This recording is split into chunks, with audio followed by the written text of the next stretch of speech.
بسم اللہ الرحمن الرحیم. السلام علیکم ناظرین, میں ہوں غلام دستگیر. آج کی خاص خبروں کو ڈسکس کرنے کے لیے میرے ساتھ موجود ہیں سینئر صحافی اور تجزیہ کار سردار امیر خان جوتوئی. جی سردار صاحب, ملک کا پیسہ چوری کرنے والے کسی آدمی کو نہیں میں چھوڑوں گا, وزیر اعظم پاکستان. دیکھ نہیں لیا آپ نے یہ جو ابھی, ویسے ماشاءاللہ بیان تو ان کا بہت اچھا ہے, جسے کہتے ہیں کہ اگر یہ جسے کہتے ہیں پریکٹیکل ایسا ہو جائے ہمارے ملک میں, جسے کہتے ہیں نا سب سے بڑی چیز جو ہے, اگر نواز شریف نے کرپشن کی تھی پھر چھوڑا کیوں ہے, پھر جانے کیوں دیا. چاہے دیکھیں ایسے کئی قیدی ہیں, ایسے کئی لوگ ہیں جو جیلوں میں اس وقت جسے کہتے ہیں نا سڑ رہے ہیں جیلوں میں, جسے کہتے ہیں کہ جن کی کوئی پرسان حال نہیں ہے. آپ سمجھ لیں ان کو بیماریاں پتہ نہیں شاید میاں نواز شریف سے بھی زیادہ لاحق ہوں گی.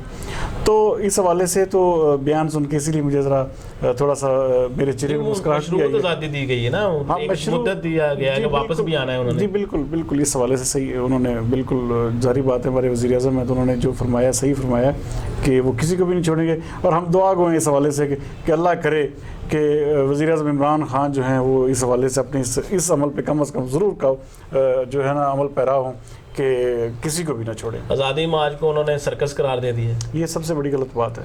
دیکھیں آپ کسی بھی اپوزیشن کے بندے کو, جو حکومت ہوتی ہے نا, وہ کبھی بھی کسی کو نہ تنزیہ انداز میں مخاطب کرتی ہے, نہ کسی کو ایسی تضحیق کا امیز الفاظ کا استعمال ہوتا ہے. اس کی وجہ سب سے بڑی یہ ہے کہ جب آپ اپوزیشن کے لیے ایسے جذبات رکھیں گے تو اپوزیشن آپ کے حق میں بہتر نہیں سوچے گی. ان کے اس ایگریشن میں, ان کے اس ڈیمونسٹریشن میں مزید تلخی آتی جائے گی, مزید جو ہے شدت آئے گی. اس کا الٹیمیٹلی نقصان کس کو ہوگا؟ بحیثیت قوم, بحیثیت ملک ہمارا ہی ہوگا. شہباز شریف کو کہتے ہیں فلموں میں کام کرو, بلاول کو کہتے ہیں ریبل کرپٹ ہے. جی دیکھیں یہی سب سے بڑی چیز ہے نا کہ آپ جب پھر آپ کو بھی ظاہری بات اسی حوالے سے پھر کہا جائے گا, تو اس حوالے سے وزیر اعظم پاکستان کا جو منصب ہے وہ اس چیز کی قطعی طور پہ اجازت نہیں دیتا کہ ہاں ان کے جو اسپوکس پرسنز ہیں یا ان کے جو منسٹرز ہیں, جو ان کی کابینہ کے اور ارکان ہیں, وہ جو مرضی بات کریں, لیکن وزیر اعظم عمران خان کو بہت سوچ سمجھ کے اور ناپ تول کے حوالے سے. بلاول صاحب کا بھی ٹویٹ انہوں نے کر دیا نا, فوراً جواب دے دیا کہ عمران خان صاحب کی جو پہچان ہے وہ یو ٹرن ہے. بالکل دیکھیں وہی بات ہے نا کہ وہ اب عمران خان صاحب کی تھیوری اور ہے, وہ کہتے ہیں کہ جو یو ٹرن نہیں لیتا وہ لیڈر نہیں ہے. تو اس لیے اب اس وقت بحیثیت قوم ہمیں تو ان کو فالو کرنا ہے نا جو ہمارے اس وقت پرائم منسٹر ہیں. تو یہ ایک اچھی بات ہے کہ جو اگر بات کر کے جسے کہتے ہیں مکر جائے انسان اپنی بات سے ہی, تو اس کو وہ بہترین لیڈر. تو ہم بھی کوشش کریں گے کہ ہم بھی ایسے لیڈر بنیں کہ اپنی باتیں جو کی ہیں اس کے حوالے سے جو ہے نا ہم بھی اس بات سے پھر جائیں اور پھر ہم کہیں کہ اچھے لیڈر ہم بن سکتے ہیں اگر ہم یو ٹرن لیں. تو کل ایمبولینس پاکستان پہنچ جائے گی اور کل ہی نواز شریف صاحب چلے جائیں گے. جی بالکل, یہ ایک اچھا اقدام ہے جو میں سمجھتا ہوں کہ میاں نواز شریف کی صحت کے حوالے سے جو جسے کہتے ہیں یہاں پہ دیکھیں باہر جب جائیں گے تو ساری چیزیں بالکل کے سامنے آ جائیں گی, اور جو ان کی صحت کو یا جو ان کی وہاں پہ رپورٹس ہوں گی وہ کم از کم, یہ ایسا نہیں ہے اب وہ دور نہیں ہے کہ آپ اس رپورٹس کو چھپا لیں یا ان رپورٹس کو جو ہے جسے کہتے ہیں کہ وہاں پہ میاں نواز شریف اتنے زیادہ پاورفل ہوں گے کہ وہ ان چیزوں کو روک لیں گے, ایسا نہیں ہوگا. تو ایک تو حقیقت میں ان کا علاج شروع ہو جائے گا, اور دوسرے نمبر پہ پاکستانی قوم کو بھی جو حقیقت سامنے نظر آ جائے گی کہ میاں نواز شریف وہاں پہ کیا کس حصے میں گئے. آپ نے ایسے ابھی ذکر کیا کہ بہت سارے مریض ایسے ہوتے ہیں ملک میں, تو سبھی کو سہولتیں ایسی نہیں مل سکتی. دیکھیں پتہ کیا سب سے بڑا ایج یہ ہے ان کو میاں نواز شریف کو کہ وہ 3 دفعہ اس ملک کے پرائم منسٹر ہیں, لیکن جو مدینہ کی ریاست کا کنسیپٹ ہے نا, اس میں چاہے حق میں وقت ہو, چاہے کتنا بڑا بادشاہ کیوں نہ ہو, چاہے وہ سابقہ ہو, موجودہ ہو, چاہے اس نسل سے ہو, تو حضور پاک صلی اللہ علیہ وسلم کا تو فرمان ہے کہ اگر میری بیٹی چوری کرتی تو میں اس کا بھی ہاتھ کاٹنے کا حکم دیتا. تو ہمارے جو ہے وہ غریب اور امیر کے لیے جو قانون ہے وہ سب سے بڑی پرابلم ہمارے ملک میں یہی ہے کہ اس میں خلیج بتدریج بڑھتی جا رہی ہے. تو اس حوالے سے آنے والے جو سال ہیں اگر ہم نے اس پہ قابو نہ پایا تو انصاف ایک ایسی چیز ہے جس کا نعرہ لگا کے یہ تحریک انصاف آئی تھی. تحریک انصاف کے خاتمے کی وجہ اگر کوئی چیز بنے گی تو یہ نا انصافی کا سسٹم ہی ہوگا. وزیر اعظم پاکستان نے ہزارہ موٹر وے کے حویلیاں عمان سیلر اسٹیشن کا افتتاح کر دیا آج. دیکھیں یہ پروجیکٹ جو تھا, دیکھیں کہ یہ پروجیکٹ کس نے سٹارٹ کیا, جس حوالے سے عمران خان صاحب جو ہیں وہ باقاعدہ کرٹیسائز کرتے ہیں میاں نواز, یہ جو موٹر وے سڑکیں بناتے ہیں کسی بھی ملک کی جسے کہتے ہیں شہرات مواصلات کا نظام اچھا نہ ہو تو وہ ملک جو ہے وہ ترقی پذیر یا ترقی یافتہ نہیں کہہ سکتے آپ. تو یہ چیزیں ضروری ہوتی ہیں. تو اب حکومت میں آ کے چلو کم از کم عمران خان صاحب کو احساس ہو رہا ہے کہ اس کی کتنی بڑی اہمیت ہے, اور اس موٹر وے بننے سے جو ہزارہ ایبٹ آباد مسیرہ 6 کلومیٹر کا فاصلہ ہے. بالکل, اور یہ دیکھیں کہ یہ بہت بڑا جسے کہتے ہیں کہ ایک ان کی جو وہاں پہ رہنے والے لوگ ہیں, اگر آپ دستگیر صاحب وہاں پہ وزٹ کریں تو پہاڑی علاقہ ہے سارا, تو وہاں کے عوام کے لیے, وہاں کے لوگوں کے لیے یہ بہت بڑی نعمت ہے کہ ان کو ایک باقاعدہ ایک روڈ جو ہے جسے کہتے ہیں کہ 2 رویا مل گئی ہے فار ٹریولنگ فار ٹریڈ. جی جی بالکل، ٹریڈ کے حوالے سے، کلچر کے حوالے سے، وہاں پہ ٹورزم کے حوالے سے اس کا بڑا فائدہ ہوگا.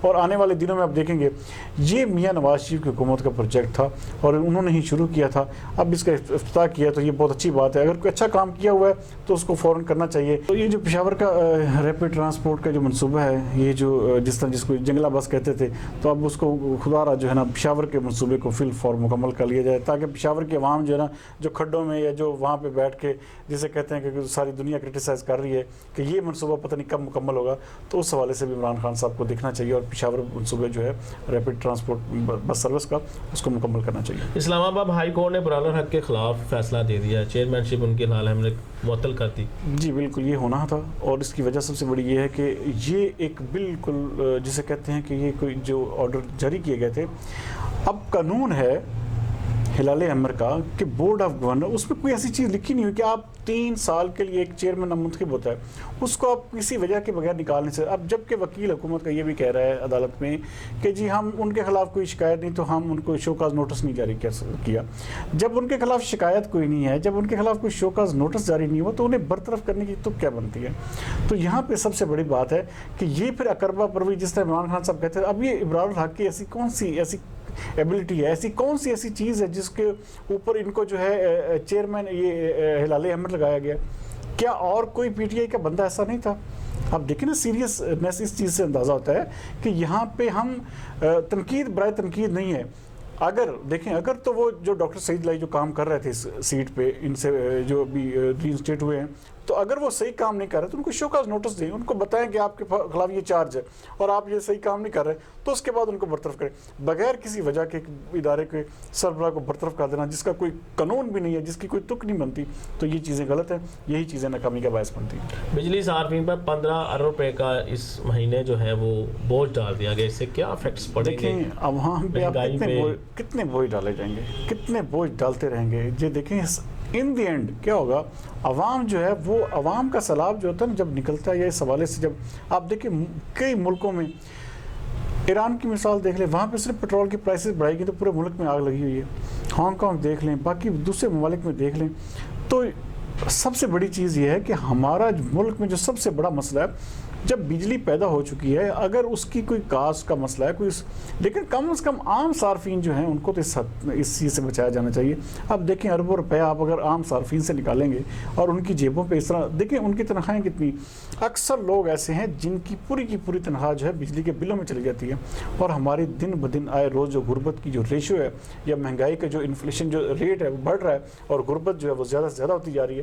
تو یہ چیزیں جو ہیں یہ سب سے بڑی ناکامی کا باعث بنتی ہیں. کسی بھی حکومت کو آپ لے لیں، جب وہ عام آدمی کا ریلیف کا نہیں سوچتے تو عوام بھی ان کے حق میں بہتر نہیں سوچتے. کہیں یہ جو بوجھ ڈالے جا رہے ہیں عوام کے اوپر، یہ کہیں آئی ایم کو قسط تو نہیں جا رہی؟ جی بالکل. دیکھیں پتہ کیا اس میں یہ ہوتا ہے کہ سب سے بڑی چیز ہے، ظاہری بات ہے آئی ایم ایف کے ایجنڈا ہی ہوتا ہے، وہ ایجنڈا جو ہے امپلیمنٹ کرتے ہیں اور وہ جو سہنا جو پڑتا ہے وہ عام آدمی کو سہنا پڑتا ہے، جس کی وجہ سے یہ دیکھیں نا غیر مقبول حکومتیں تبھی ہوتی ہیں جب اس کے حوالے سے ان کے حوالے سے غلط امپلیمنٹیشنز ہوں، غلط فیصلے ہوں، لوگوں کے اوپر چیزیں امپوز کی جائیں، لوگوں کے اوپر مہنگائی کا جو پہاڑ توڑے جائیں، اور پھر الٹیمیٹلی ان دی اینڈ کیا ہوتا ہے، حکومت غیر مقبول ہو جاتی ہے اور اس کا نتیجہ کیا نکلتا ہے، خاتمے کی صورت میں نکلتا ہے. جی ناظرین، یہ تھا آج کا پروگرام. اپنے اور اپنے ارد گرد کے لوگوں کا خاص خیال رکھیے گا. کل تک کے لیے اجازت. اللہ حافظ. پاکستان زندہ باد.